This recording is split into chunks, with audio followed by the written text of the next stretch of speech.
With the first half of 2023 behind us, I wanted to rank the top 10 movies that have come out so far this year. Before I begin, if you haven't subscribed to this channel, make sure you do so to get more content like this, movie trailers, breakdowns, movie reviews, all sorts of things that are related to movie news. Make sure you subscribe. I do have 3 honorable mentions for this list that didn't quite make my top 10, and those are Cocaine Bear, Plane, and Champions. All 3 of these movies were great movies to me this year. They just didn't quite make it into my top 10. Beginning at number 10, we have the movie Flamin Hot. This was a Disney Plus and Hulu original movie, and it was one I didn't really know a whole lot about. I just knew it was about the creation of the Flamin Hot Cheeto. And after watching this movie, I gotta say this was really enjoyable. You're gonna see a theme in this top 10 list of movies about the invention or creation of something, and this was the first one to start this list, and it was a phenomenal movie, all things considered. At number 9, this is one that had a lot of build-up going into it. A lot of people were claiming this was going to be the best superhero movie ever made, and that was The Flash. While I didn't quite have it on that particular pedestal, I did really enjoy this movie. I do think it's a top 10 movie of the year so far. Michael Keaton coming back as Batman really just made my day, my week that week, and I think I put a pretty good review online for this. At number 8, as a video game fan myself and a fan of animation, I gotta say I'm really happy to see the Super Mario Brothers making it as one of the top 3 biggest animated movies of all time. This was a really fun movie. Even though the storyline was a little thin, it didn't matter. The nostalgia was there, the fun was there, the voice acting was incredible. Really great movie, Super Mario Brothers. At number 7, and some of you are going to be surprised this is even on the list.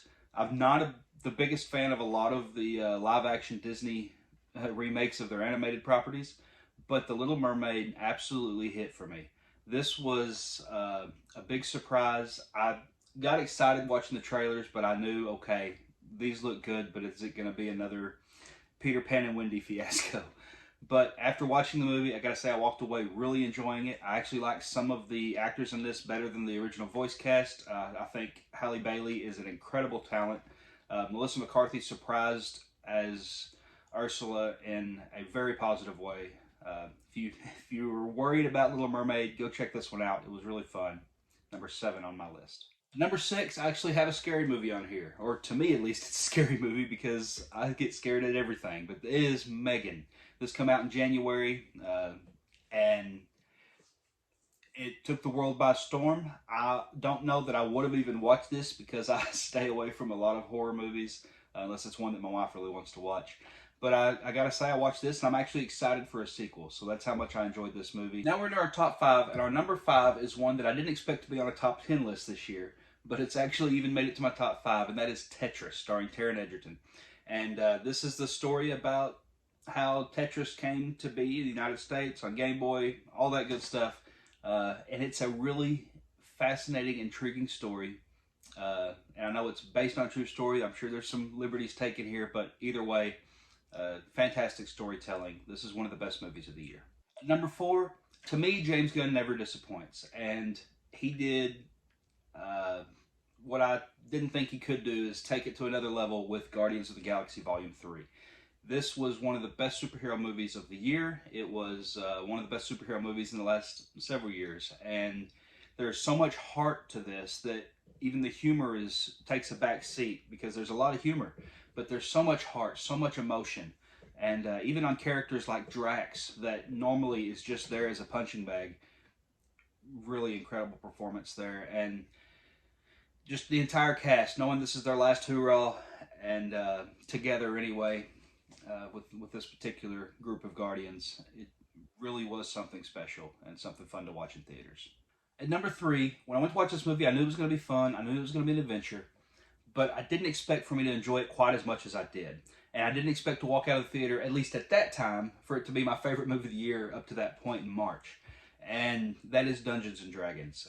This stars Chris Pratt and a slew of other actors, and I didn't know that they could get this much story out of the lore that was in that setting to translate into a motion picture. But they did it. It was an incredible movie. It's still one of the best movies of the year. I've got it at number 3. I hope you've watched Dungeons & Dragons: Honor Among Thieves. At number 2, this is one of my most anticipated movies of the year going into this year, knowing it was coming, knowing it was Ben Affleck, Matt Damon, Jason Bateman, Viola Davis. The movie is Air.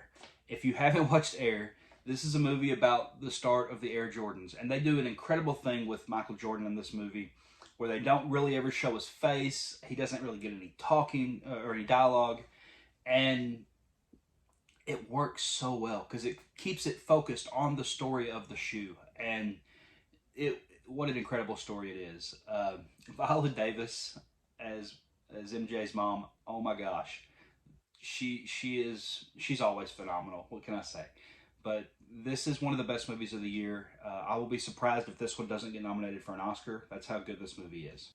And at number one, I'm sure you know where this is going if you watch my channel at all, but my favorite movie this year so far is Spider-Man Across the Spider-Verse.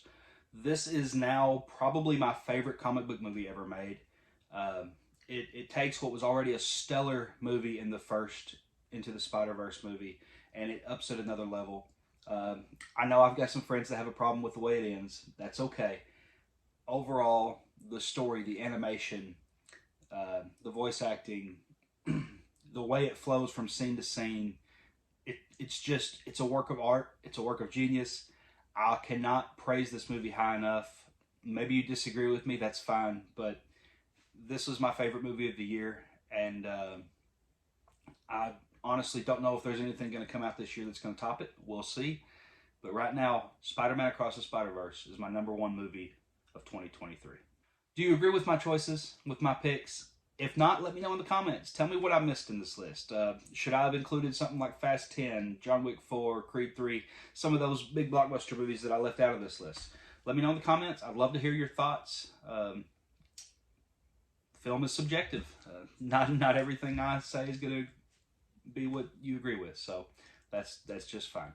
But let me know. Don't forget to like. Don't forget to subscribe. Get more content like this, and we'll see you guys next time on Movie Time Minute.